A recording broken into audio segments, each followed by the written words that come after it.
Welcome back to Safe Tea. Today, we're talking about eating disorders. I'm joined again by my co-host, Jack. Jack, hi. Nice to have you. How are you? Yeah, hi, Georgia. I'm doing great. Good to be back in the studio. I'm really excited about the pod today because I think eating disorders are really important to talk about. They're a lot more prevalent than they seem, and I think as we'll talk about today, eating disorders, like all mental health disorders, can be easy to overlook because they can be easy to miss. And contrary to popular belief, you can't just look at someone and know that they have an eating disorder. But this really makes them all the more important to talk about. So true, Jack. You bring up some great points. You know, eating disorders are very common here in the U.S. And in 2005, the Youth Risk Behavior Surveillance Survey found that 6.2% of girls and 2.8% of boys reported vomiting or taking laxatives in the past month to lose or maintain weight, which is so sad. And then 28.8 million Americans will have an eating disorder in their lifetime, which actually comes out to be, honestly, about 10% of the population. Holy cow. Yeah, when you think about it, that's a significant number.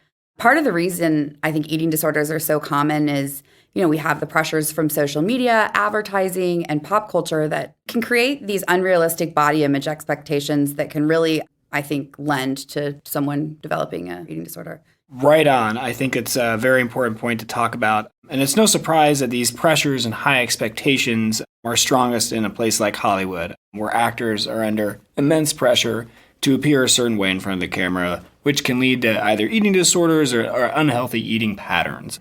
I think a great example, one of my favorite actors, Christian Bale, he once lost 60 pounds in 4 months for The Machinist. And I think a lot of people will praise that as dedication to his craft, but it's also extremely unhealthy, and it kind of sets an unrealistic expectation. But what was really interesting when I was reading about this for the pod is that for a lot of famous people, actually, their eating disorders came long before they were famous. And I think that suggests that, yeah, you know, there's a lot going on with body image expectations with social media and advertising, but that also means that there's a lot of stuff going on well before that, like genetics and maybe family history that also play into these eating disorders. So I actually wanted to mix it up for you, Georgia, and read you a quote about a famous singer and her eating disorder, but I'm not going to tell you who it is. We're going to see if you can guess it. So the quote goes, "I used to throw up all the time in high school, so I'm not that confident. I wanted to be a skinny little ballerina, but I was a voluptuous little Italian girl whose dad had meatballs on the dinner table every night." Any idea who that could be? I have no clue, Jack. Enlighten me. It's not a very fair thing to ask you to guess, but it's actually Lady Gaga, and she has bulimia, and like we were saying, it started well before she was famous. It was so bad, actually, that her vomiting was damaging her throat and made her unable to sing. And I know it's easy to be distracted by her fun songs and all of her glamorous and sometimes ridiculous outfits. But, you know, behind all that show business, there's a real person there who struggles with an eating disorder. Yeah, I think you're right. You know, girls everywhere are subject to so much pressure, whether it's from society or advertising. And I think Lady Gaga is a really great example that she didn't think she fit the mold of this skinny little ballerina. So she began to use vomiting to lose weight and try to fit into that mold. I think this bar of body perfection is only getting higher. And now that we have the filters and all these other crazy things on social media, it's no surprise to me that girls are 2 to 3 times more likely to have an eating disorder as compared to their male counterparts. Yeah, I'm really glad you brought that statistic up, Georgia. You know, while women are more likely to have an eating disorder, there's still a lot of guys out there who do struggle with similar, you know, unrealistic body image expectations and eating disorders themselves. And, you know, as the man of this podcast, got to look out for my fellow men out there. And when I was reading, I found out that men are actually more likely to die from an eating disorder, even though they're not quite as frequent in men. So I have another celebrity to talk about here. Like Lady Gaga, Russell Brand actually also has bulimia. And just like Lady Gaga, his bulimia started around the age of 11 with binging and vomiting. So well before he got to Hollywood, well before he was famous. And he said in an interview about it, quote unquote, "It was really unusual in boys, quite embarrassing." And I thought this quote was really interesting because to me it's kind of implying, or maybe he's insinuating, that binging behavior, it's more normal in women than it is in men. Yeah, it's a great point, Jack. While binging behaviors are common, that doesn't make them normal, no matter what gender you identify as or in between. And it really does seem like the pressure from society can be that added layer to drive people to do whatever it takes to look like they think that they should. You know, I was doing some research for this podcast. I was trying to find a study that kind of backs up that point. Actually, I came across a great study while doing research for the pod that demonstrates a powerful connection between social pressure and eating disorders. And this study actually follows the people of Fiji. Fiji is a small island on the Pacific Ocean probably best known for being on the cover of a good water bottle.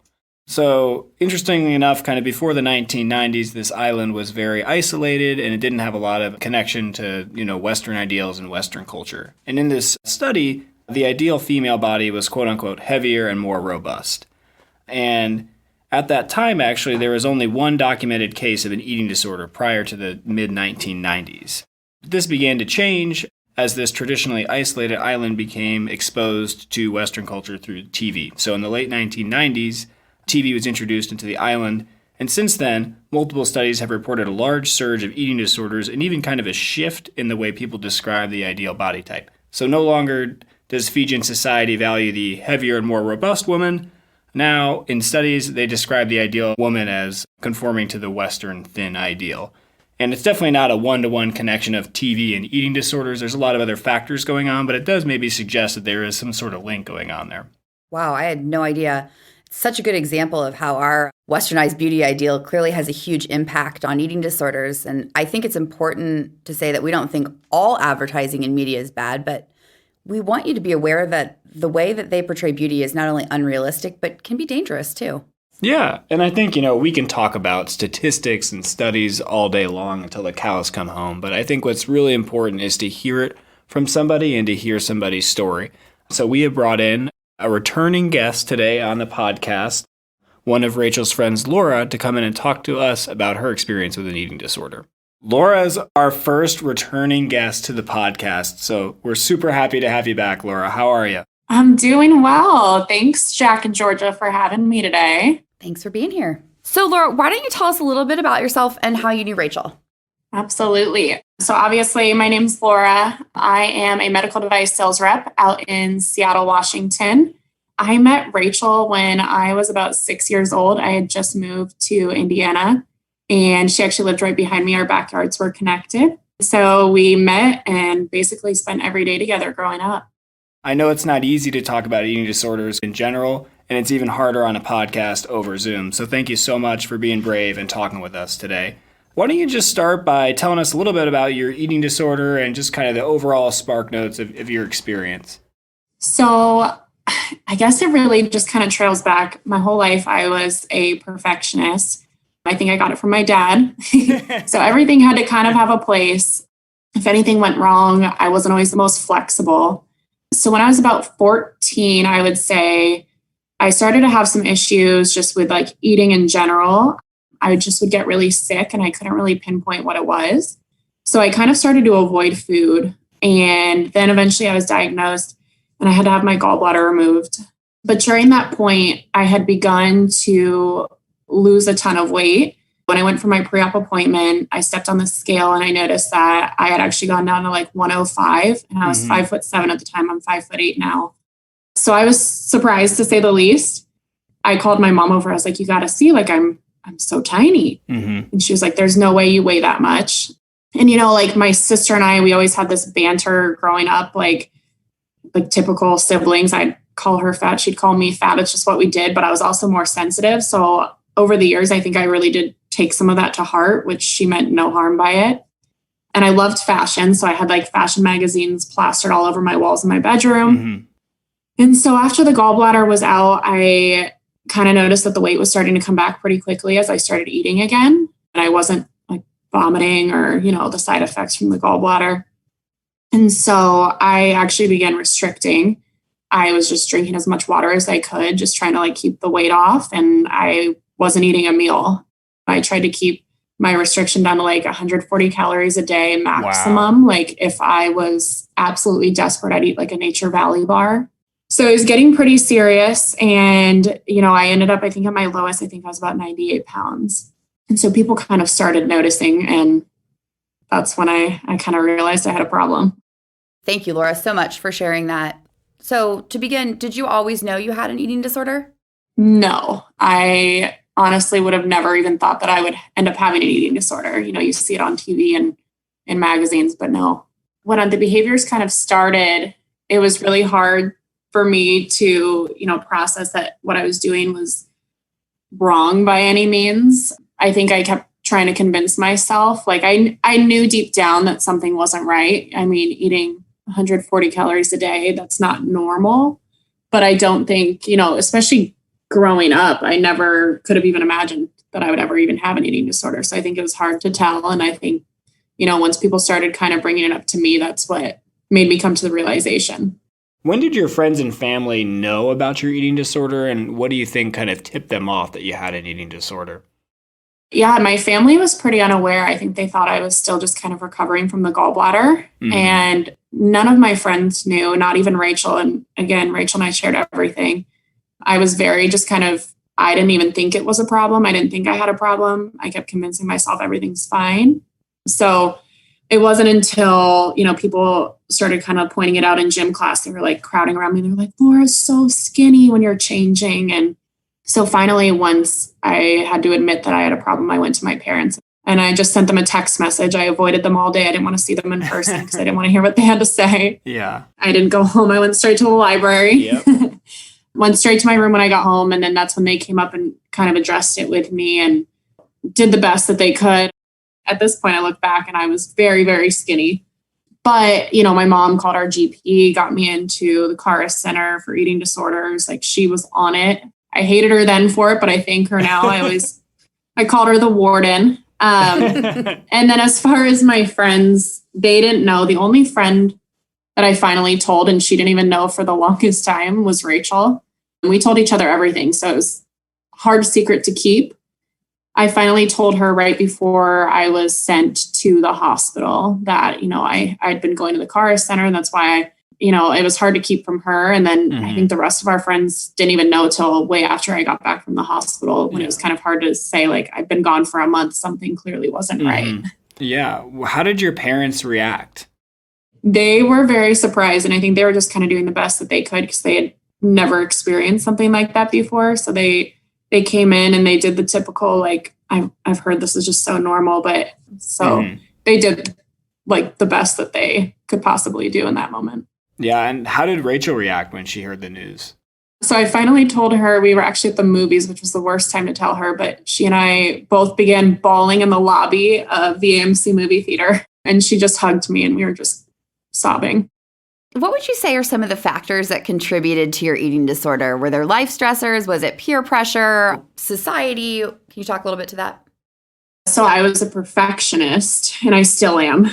I like everything to have a place. I like everything to just be, for lack of a better term, perfect. So again, it's no different with my body or, how I look. I always wanted to be put together, but I also, wanted to be this skinny person. So I think that was a huge factor. And then just like fashion, social media wasn't really a thing. I had magazines like stacked, like Vogue. And I would like plaster all the covers around my room. And I just loved it. I always thought I was going to have a career in fashion. And so you see things like that with like the skinny models, like the heroin chic is what they used to call Kate Moss. And I loved it. And you still idolize it because that's what your society is telling you is beautiful. And so Kate Moss actually had that quote, "Nothing tastes as good as skinny feels." And I truly believed it at the time. And now I know bread, carbs, like I love it. Donuts. Food in general. And then also just, I think like sisterly banter and like even just people at school, like you mean no harm by it. My sister and I were both stick thin growing up. Like we had great genes. We looked just like our mom, basically like a pole, but we would do the usual, sisterly, like, "Oh, you're so fat," or, "You look ugly today." Like we meant nothing by it. We are best friends now, but I was more sensitive than she was. So I think, I really took it to heart and I really did look up to her. So I think honestly being like, I don't know, does Natalie actually think that? Even though she doesn't, I think that was huge for me too. But I think honestly, society was a huge factor. And then also I think I just kind of had something in me where you're kind of almost born with it. And it's like something has to flip the switch. Yeah, it sounds like there are a lot of factors going on, maybe some that you had as just being born a certain way, and then, society and all those things kind of came together at a certain moment. One thing I was curious is, as you were starting to lose weight and, people were making fun of you at gym class for being skinny, when you looked at yourself in the mirror at that time, did you feel like you were skinny or did you feel like you were a normal weight or did you think you looked overweight at that time? I would say that I still felt like I was a little bit overweight, which is pretty crazy. I think that I definitely had this idea that, if I could pinch my skin, I thought it was fat, but it was really just skin. And then also people commenting, "Whoa, you look so skinny." It was like, it fueled me. Like I loved like the feeling of like, yes, like they can tell I'm losing weight. This is great. I definitely had this disordered perception of my body. Mm-hmm. Mirrors and scales were probably my worst enemy just because, the scale would say one thing and I still wouldn't believe it. And I wanted it lower. I was addicted to stepping on the scale. And then I also looked in the mirror, I'd pull my skin and it wouldn't even, there'd be no fat. It was just skin. And I'd be like, oh, still got a little bit to lose. So I think before, being hospitalized, one of my therapists at the Car Center actually made me do this routine with her where she gave me a string of yarn and she asked me to make a circle and show her how big I think my thighs are around. And I made this like really large circle and I think it was definitely way bigger. And so then she marked it and then made me take that same piece of yarn and wrap it around my actual thigh and then compare the size of the circles. And it was a huge difference between them. And she was like, "How do you feel about that? Like, what does that make you think?" And I was like, "Nothing, except for the fact that like that could still be a smaller circle." Yeah. So there is a serious disconnect between kind of what somebody is trying to show you with reality and then what you were perceiving at the time.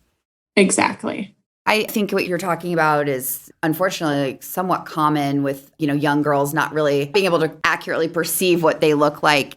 So tell me, Laura, did any of your friends have any similar behaviors that made it maybe harder to distinguish that yours were more in the disordered territory than theirs? Mine were pretty unique, I think. And so none of my friends were partaking in any kind of restrictions, binging, purging, and most of them were athletes. So I feel like they were just constantly fueling their bodies too. Like, Rachel in high school would bring salmon salads for lunch. And I was like, isn't that a faux pas to bring a fish in for lunch? I don't know. Fish is good. People were always jealous. I just didn't like salmon. Yeah. I was like, that's a little healthy. Rachel was a much fancier eater than I was at that time. I'm pretty sure I was on Pop-Tarts and Twinkies. Laura, before you went to the hospital and you were kind of at your thinnest weight, did you feel any different physically? Maybe were really tired all the time, had trouble concentrating, anything like that? So yeah, I was physically exhausted. I would take naps and I'd usually go to bed around like 3 or 4 and I'd expect to wake up for dinner. My mom would come wake me up usually like 7 o'clock and be like, "Laura, dinner's ready." And I was like, "No, I'm just so exhausted." And so part of it was probably I was growing, but I was just physically so tired. And so usually I wouldn't wake up till about noon. So I'd sleep from 3 p.m. till noon, and especially on weekends. And Rachel and I actually had memberships to LA Fitness and we would go work out together. And I was not fueling my body and I was putting all this exertion on my body. And so I would just go to the treadmill and I would just run. And I remember just like, I would get so dizzy and lightheaded. There were times where I like had actually passed out. Wow. I was at school and and it was really brief. I just like collapsed and then got back up. And I was like, I'm fine. Like pins and needles, black kind of eyesight. And I was fine. But I was just tired all the time and my body was just telling me something's not right. Yeah. And I'm sure your parents were probably just thinking you were a normal teenager sleeping all the time too. So it could be hard to tell. Exactly. Even when I was healthier, I was still sleeping all the time. That's interesting to hear. So before we rudely interrupted you with a bunch of questions, you were telling us about your story and you were telling us that you had just spoken to Rachel and told her that you were going to go to the hospital for treatment. Can you tell us a little bit about what that treatment was like in the hospital? Maybe, what they did to help you feel better, make you eat better, or, how long you were in there, things like that?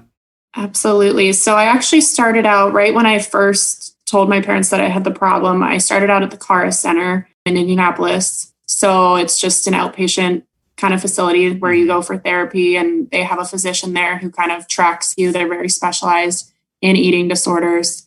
And from there, that's when the physician determined to go to, a hospital space setting just for my treatment for about a month. And she told me that I was going to be going that next week. So I really had no time to really tell anyone. And I hadn't told Rachel. And hadn't even actually told my sister yet. She was away at college. And so I called my sister first, and, she began crying on the phone. And this was the most common thing people said to me, but she said, "How did you let it get so bad?"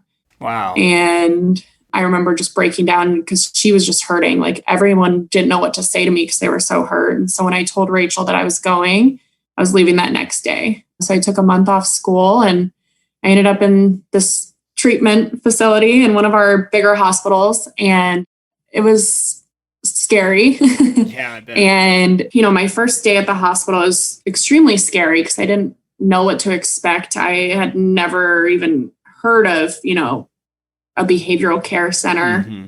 So I arrived, and they confiscated my backpack, and they had to do a thorough search through it. If I even had gum, they would take my gum away just because it's still something that I used during my eating disorder behavior to curb my hunger. Mm-hmm. Every day they would make me step on a scale.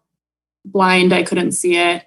And then they would take my blood every 2 days or so just to make sure and track kind of my nutrients and make sure that my potassium was all right. And then, it was just one of those things where you're with a bunch of random people that you've never met, and they put you into therapy with these people, and you get really close. So it was nice to have, some new friendships form, Mm-hmm. but it was also extremely scary. Yeah. And my homework went by the wayside. We had a teacher, and we had school for 2 hours a day, and that was it. And so I was very behind in school. And they had a nutritionist that would work with me, and she started out by giving me very, very small portions because that's what my body was used to. I mean, I was used to less, but yeah. And then each day she would increase my intake, making sure that I was getting more calories and then hitting all the different food groups from fats, carbs, whatever it was. I had to have everything on my plate. And by the end, I had 2 trays coming out to me, and everyone in this behavioral care center, they weren't there for eating disorders. So they'd be laughing, and they're like, "I wouldn't even be able to eat all that." And I was like, "I know, I don't know how to finish it." And if I threatened, to not finish it, then that's when they would threaten me with, a supplement drink, that high calorie boost. So it was really stressful, and I got pretty good at still finding ways to hide my food because they warned me. They were like, "Nobody gets away with it. We'll find out. You'll get in trouble. You'll lose privileges." And I still found ways. I was wearing boots at the time, and I would sneak whatever I could grab off the tray without, a nurse seeing it.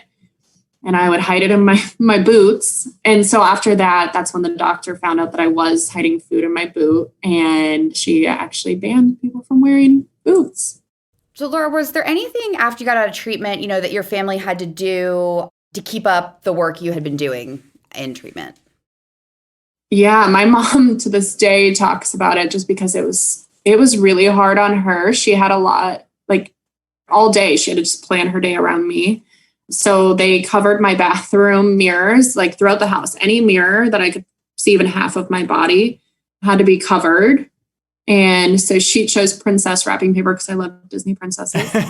And so she was like, at least it's something to look at. So I could only see my face while getting ready for school. She hid the scale and lost it. So now that I'm better, I would say, and I'm an adult and I could go buy a scale if I wanted to, I'm like, you should really put that scale back out at the house. And she doesn't even know where she hid it. She hid it that well. And then, they taped the toilet shut because I was, starting to partake in those purging behaviors. And so to ensure that when I went to the bathroom or if I was taking a shower, I had a shower with the door open so my mom could sit out there and wait to make sure that I'm not vomiting in the shower or, ripping that tape up. And then her day was just planning my meals because, she had to ensure that I was hitting the calories that I had to hit based on the nutritionist. And so she said she would spend all day being like, okay, if I get her a banana, peanut butter, 3 pancakes, my meals were huge, but she was like, okay, that's still not enough. So we're going to need orange juice and this. And her days were brutal. And then she's like, and then she knew that I hid food during meals. I would slide it up a sleeve, in a pocket. I was really fast. But at that point she was aware that I did it. So she thought she could catch me every time, and still somehow I'd slide a piece of bacon into my sleeve. So I wasn't allowed sleeves at dinner. And so I'd find a new way to hide it. Same thing with a bagel. She once went up into my bathroom and found just a bagel in a drawer that I had forgotten to throw out. And she knew that I'd been hiding food again. And she's always like, how did you do that? And so that's why I always called her the warden. And I literally hated her at the time, but she she did so much for me. So thanks, Mom. So you mentioned that when you were in the hospital, you were in the hospital for a month. And as you said, you can't really hide being away from school for a month. How did people treat you when you got back from the hospital and you were back at school? My friends were very supportive. Some of the ones that weren't super close friends that just ate lunch with us, they had 8 million questions that they wanted to ask about it. And I just didn't really want to answer any of them.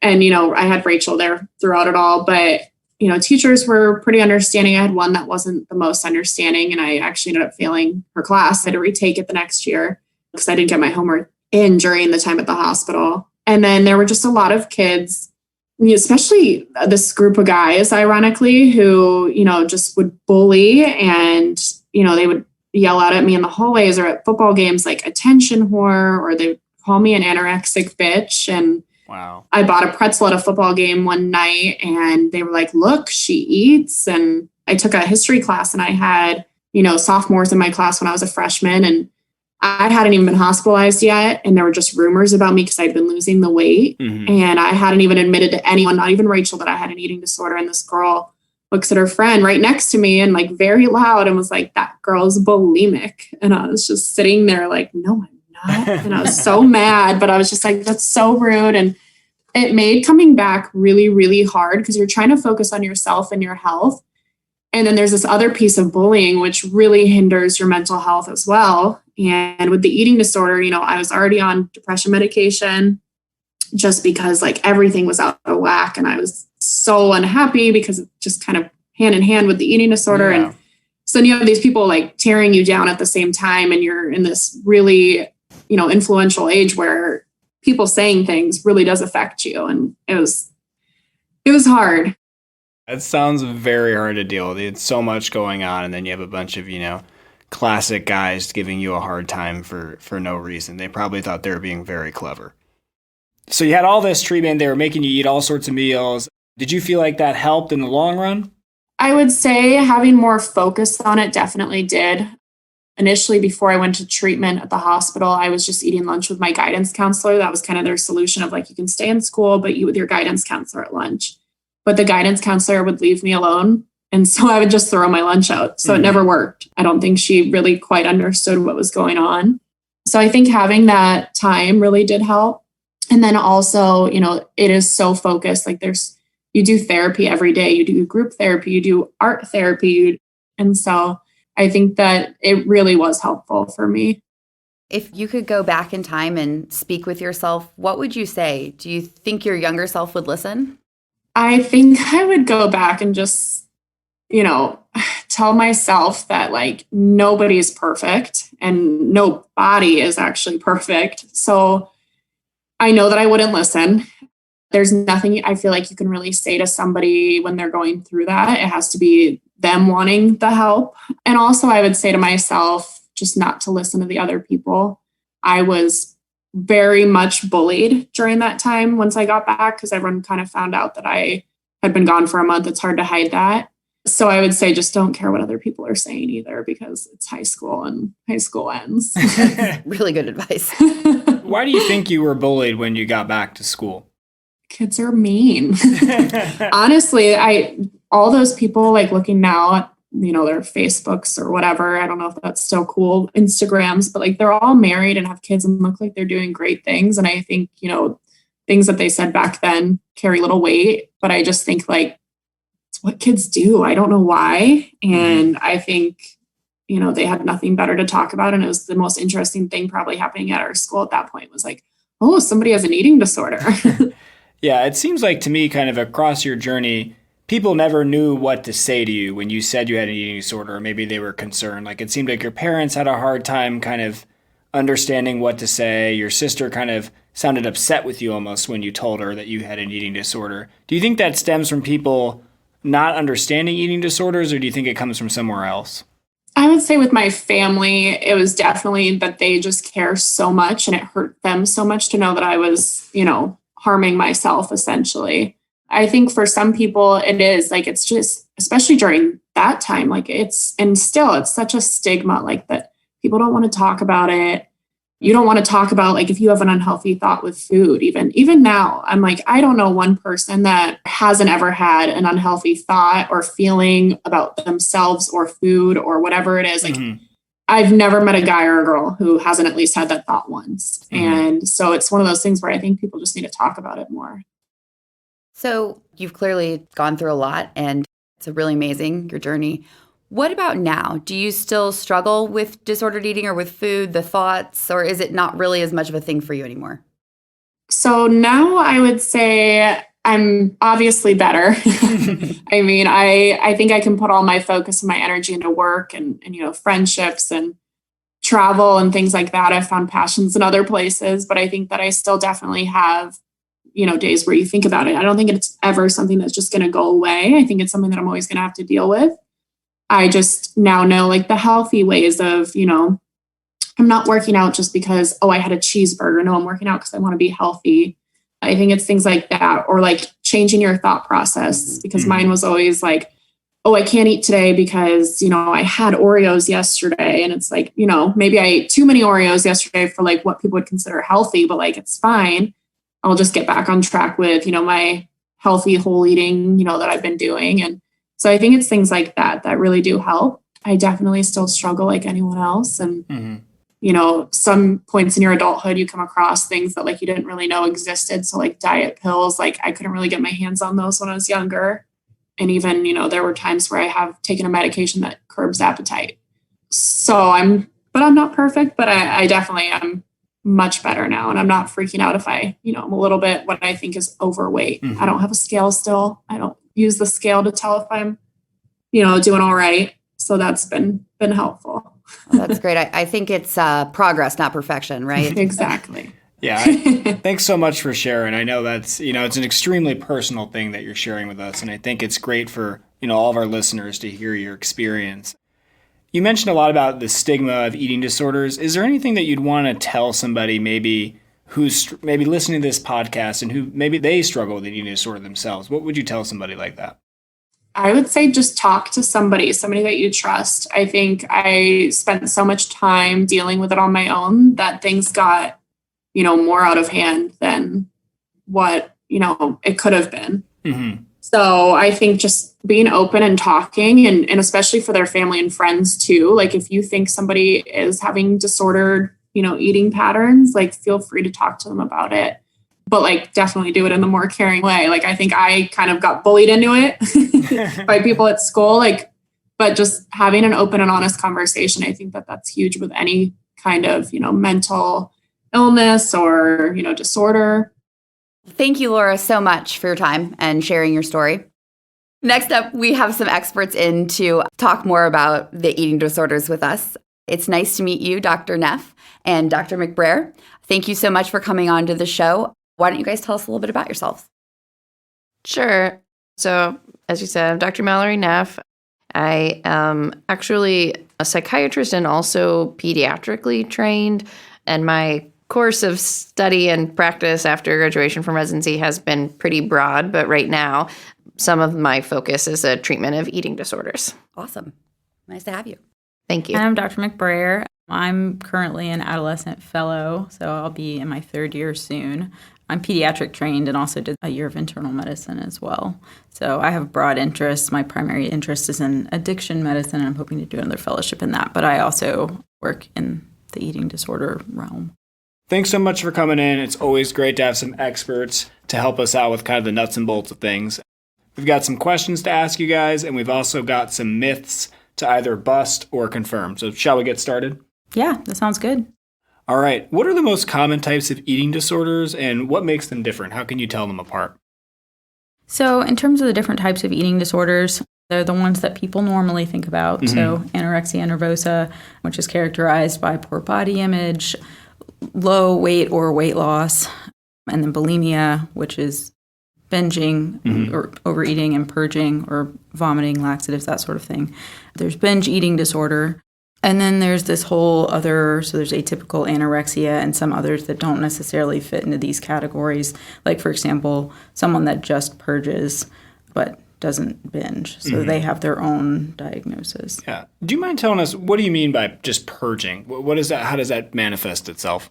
So purging is basically when someone uses a behavior to get rid of something they ate. So either they eat and they may over-exercise directly afterwards to get rid of the calories. They might try to vomit what they ate, and they might take a laxative to try to have a bowel movement to get rid of what they just ate.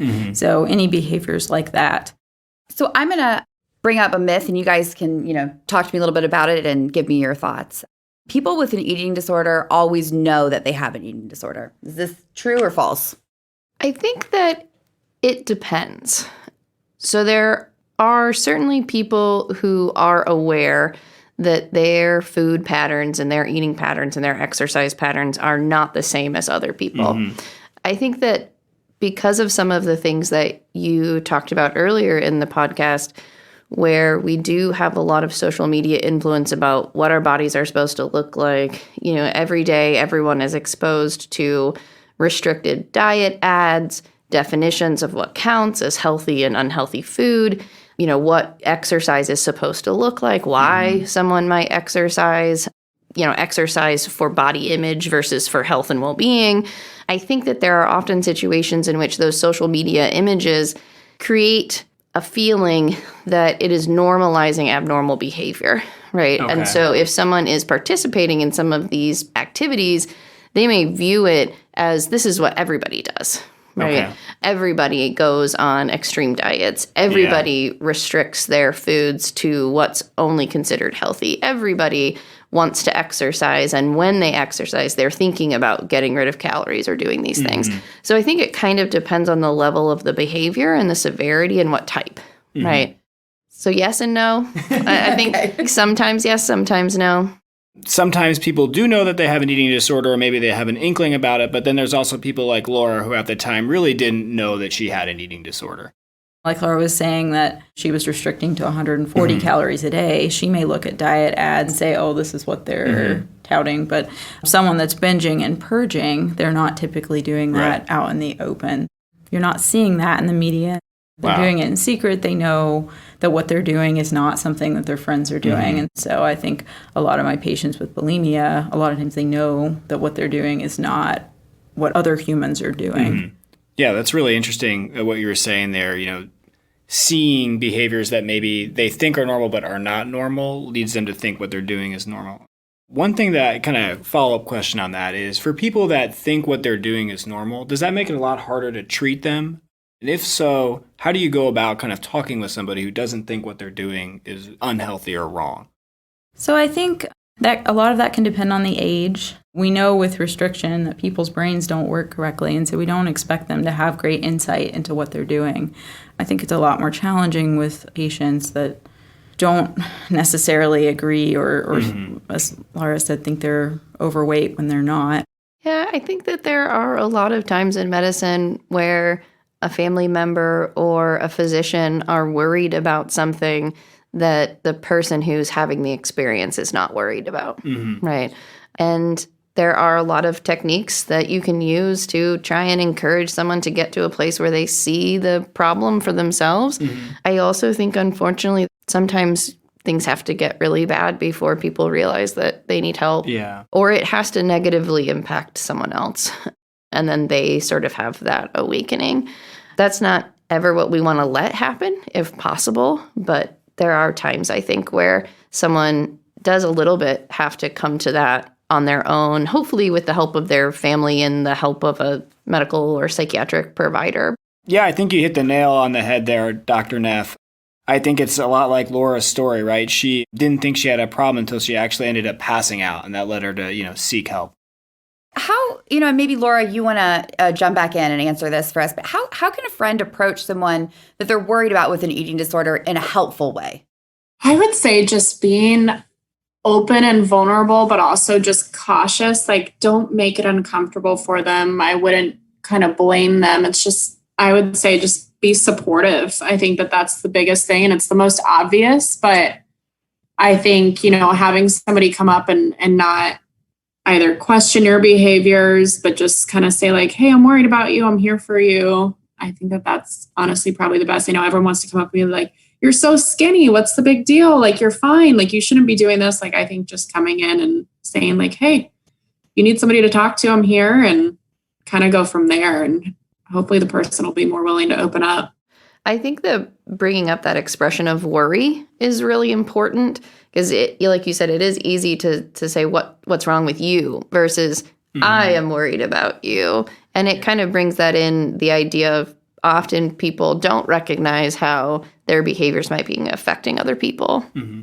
It's certainly human nature to have a knee-jerk defensive reaction when somebody says you are doing something wrong. So I think it's a great language to say, I'm worried about you, as opposed to accusing them of something. One question I had is, what's the worst that can happen to somebody with an eating disorder? As we know, with Laura's story, you can end up in the hospital. But I was wondering, can these eating disorders be potentially fatal? They can, and often without treatment are. Not everyone who has an eating disorder is going to have a severe eating disorder. Eating disorders are like any other situation. There can be people who have mild symptoms, moderately severe symptoms, and severe symptoms. But in that severe category, they often are fatal without intervention. I think we all can imagine what might happen if you're not eating enough food and you're losing weight, primarily related to heart failure. So eventually their heart will not be able to function with the number of calories that they're taking in. But it's not just with someone who's had extreme weight loss. So the process of binging and purging, or just purging at all, can be something that can lead to imbalance in the natural salts and electrolytes in the blood that can cause seizures that can be fatal. Similarly, taking diet pills, often those contain stimulants or other situations that cause increases in heart rate. And there are some people that their hearts just genetically don't tolerate beating faster than they're supposed to. And so they can have abnormal rhythms and die from those. And laxative use similarly can cause situations that your body's electrolyte balances are out of whack and you have seizures or other things go on that ultimately end up being incompatible with life.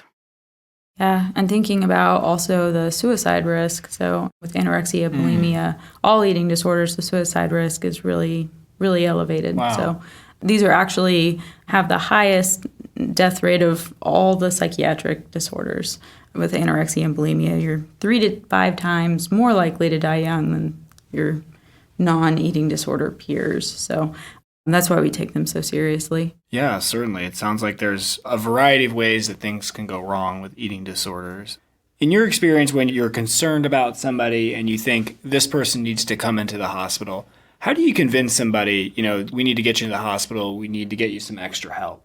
I think a lot of it, kind of like I answered before, is age. So if someone's less than 18, it's not really an issue as long as the parents are on board. Okay. And normally when someone's at a point where they need to be in the hospital, they've passed out, they've had some other adverse thing, or their blood work is not good, the parents are typically on board.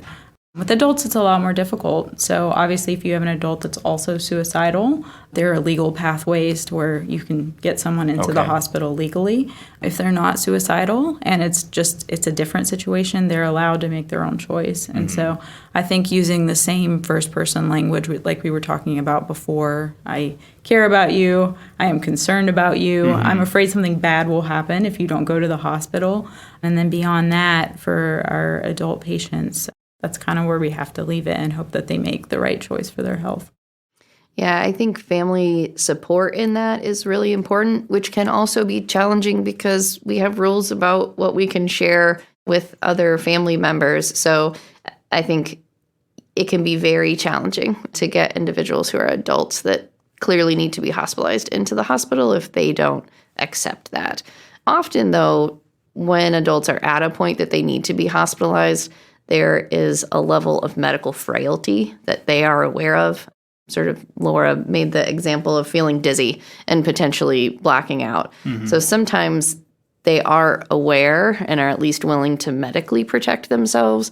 Sometimes it's the after the medical hospital that's hard to say, okay, well, I'm better now. I'm not in imminent threat of dying, but I'm not going to go to therapy and I'm not going to do these other things because I'm okay.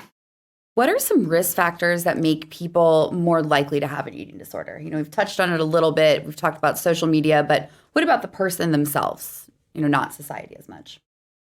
We believe there's a genetic factor to it. So having a family history of eating disorders, having a parent with an eating disorder greatly increases your chance of having an eating disorder. Certain personality types. So Laura talked about being a perfectionist. I think we could probably write that on almost every single patient we see, particularly with anorexia nervosa, but with the other eating disorders, we can see that as well. That idea that everything has to be perfect. And, if those patients are going to do something, they're going to do it all the way. And if that pertains to weight loss, that obviously leads to all kinds of problems. Other risk factors can include transgender, gender nonconforming youth and young adults. Seems like the rate in that population is about 16%, so it's pretty high. Wow. And then other risk factors like trauma or other, we call them adverse childhood events, so things that happen when you're younger can increase your risk of maybe not having an eating disorder, but you may have it anyway, but may develop it younger. So maybe the potential was in there all along and they kind of unmask those behaviors. I had another myth for you guys here. So, purging behaviors like vomiting or taking laxative help you lose weight? So I think in the short term they can. I saw an ad yesterday that said each of us have 5 to 25 pounds of toxic waste in our bodies. Not true. There's a reason we have a liver. There's a reason we have intestines. But I think that adds to this idea that if I eat something and then get it out of me as quickly as possible, that I'll lose weight. A lot of our patients with bulimia will be a normal weight, and that's because you're still getting some nutrition, some energy from that food. And so it's definitely not an optimal way to lose weight. You end up with all kinds of electrolyte imbalances and things like we talked about. And so I wouldn't consider it a weight loss method, more harmful than it would be weight loss. Dr. Neff, there are so many trendy diets out there. I always see people posting about keto diets, going vegan, or doing intermittent fasting, my least favorite. Terry Crews comes to mind as someone who's a huge fan of intermittent fasting. Obviously, we want people to be healthy, and there's some talk that some of these things can be healthy, but how do you know when your diet has gone from the health end of the spectrum into the disordered eating end of the spectrum? So interestingly, I think that the answer is when you get on the restricted diet. So I think we have a lot of culturally sanctioned disordered eating in the United States and other places too. So for instance, the keto diet was developed to help children with epilepsy have fewer seizures. No one ever said that that was a healthy way to eat. Right? That was not the intention of that diet. Intermittent fasting is something that a lot of people have success with, but there are going to be a lot of people that also don't have success with that. And there's evidence to say that intermittent fasting can lead to increased binging behaviors. Really, if your concern is that you're dieting and it is a restricted diet versus contemplating a whole diet where you're including all the appropriate, nutrients in your diet, that's the point at which you should say, maybe I don't need to do this restricted diet. I think people have a lot of goals about how quickly they want to lose weight. I think we have a tendency to over-focus on what's called healthy and what's not healthy, and that, all food really does fit in your diet. The literature actually on what is most consistent to lead to weight loss or who the most healthy people in the world are is very inconsistent. It is a hard thing to track. It's a hard thing to study. And really what we know is that having a varied diet is the most healthy thing that you can do. Yeah. And I would say things have gone too far when it's consuming your thoughts. So you may be someone that's even getting a variety of things, and people would look at what you're eating and say, well, you're getting enough calories, you're eating from all the different colors. But if it's all you're thinking about, or even if exercise is all you're thinking about, then that's a miserable way to live. Sounds our goal with treatment is to restore normal eating patterns and get the noise out of your head too. So if someone is like that, then probably they need to think about, do I need help for this? So as we talked about earlier in the podcast, it's hard to look at somebody and just say they have an eating disorder. But Laura and our experts, I wanted to ask you guys, maybe we can start with Laura here. Looking back on when you were starting to have an eating disorder, what were some behaviors that changed that maybe somebody could pick up on now looking back that said, hey, maybe she's developing some worrying eating patterns?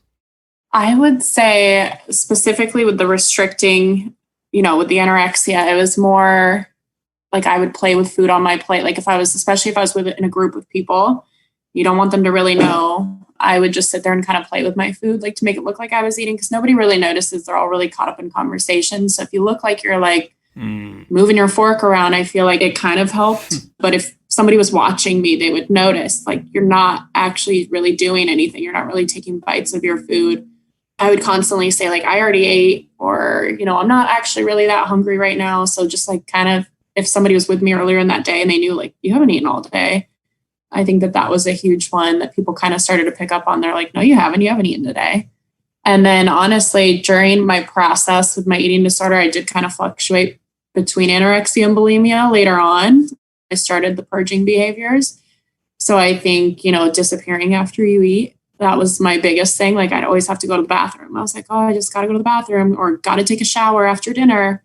And that was like a huge sign. It was like every day it was a pattern. So I think those are definitely like the biggest signs I think that I had, besides just like the stereotypical when I'd go to the dentist, they could see my teeth were not in the greatest shape, which today makes me laugh because I was a perfectionist and I was having bad teeth. So I don't know. Yeah. I think that comment about changes in patterns, or suddenly having this very rigid pattern of behavior that didn't exist before. So you had mentioned, Laura, that it was an everyday thing, right? Every meal, it was doing this and then that. So just noticing some of those things where if it's I'm eating lunch with my friend and, in the dorm, in the cafeteria, and every single day they eat the exact same thing, or every single day they order the exact same thing and then they only eat half of it, right? So those are the kinds of just really rigid behaviors that sometimes start to happen that other people might notice, but it's very hard. I think it's also very challenging because we all have a tendency within our culture in the United States to talk about diet and exercise and body a lot. And so those kinds of red flags aren't always there because they get lost in all the noise of talking about all those things all the time. What are some common triggers or life events that, are frequently associated with people developing eating disorders? So I think some of them are very similar to the risk factors we talked about. So we do see sometimes where a traumatic thing will happen and then someone will develop or start showing signs of an eating disorder out of that. Sometimes these behaviors will start in puberty and then someone goes off to college, and where they get their food is different. They have to be a lot more self-motivated to go get food. Also, there's no one to look and say, oh, you didn't eat dinner, you didn't eat lunch. And so we'll see people getting sick at college and coming home and the parents noticing. So maybe it didn't start then, but they had more control over their behaviors at that time. So that's what we'll see most often. Also, the stressors of young adulthood and having more control over your life, but maybe feeling out of control with those things because you're expected to pay for things, but you're still in school or you're trying to figure out your career path. And so eating disorders a lot of times will come out of that place of needing to control something. And so we'll see that. So they aren't necessarily triggered by bad things, but we can definitely see it in that age group because there's just a lot that's happening during young adulthood, late adolescence. The other big trigger, actually, Laura's story is not uncommon. So someone who's had an illness that had unintentional weight loss, it wasn't purposeful in the beginning. And then it just kind of continues like, oh, I like this. I didn't mean to lose weight, but I like what happened. And then when I start gaining weight again, because hopefully whatever caused my unintentional weight loss resolved, then I don't like that. That becomes uncomfortable. And so then the behaviors start to control that weight gain. How has the COVID-19 pandemic affected eating disorders? I think that it has really isolated people. And that the message back in March where everyone was saying, well, you're at home, you have all this extra time, now's the time to get healthy, that has really led to a strong increase in the number of, I see teenagers, but adults too, who have developed eating disorders over the last year. Wow. It is a very common sequence of events that, again, you start with I'm going to eat healthier and I'm going to exercise more. And then for a percentage of people who start that process, when it becomes a problem, they cannot stop themselves and it becomes excessive. So I would say almost every patient that we've seen that is new in our clinic in the last year, you could copy and paste the history of when their symptoms started from one person to another. They were okay. Maybe they had some mild anxiety. Maybe they had some mild depression. Maybe they had started to change their diet a little bit. But in March, there was a major change in the way they ate, in their exercise patterns, and it just got worse and worse and worse. And I would say that starting in August, everybody reports the same set of symptoms starting at the same time. And even now, almost a year later, I would say the new patients that we're seeing are just individuals who got started a little slower, or someone took a little longer to notice. It's still affecting people.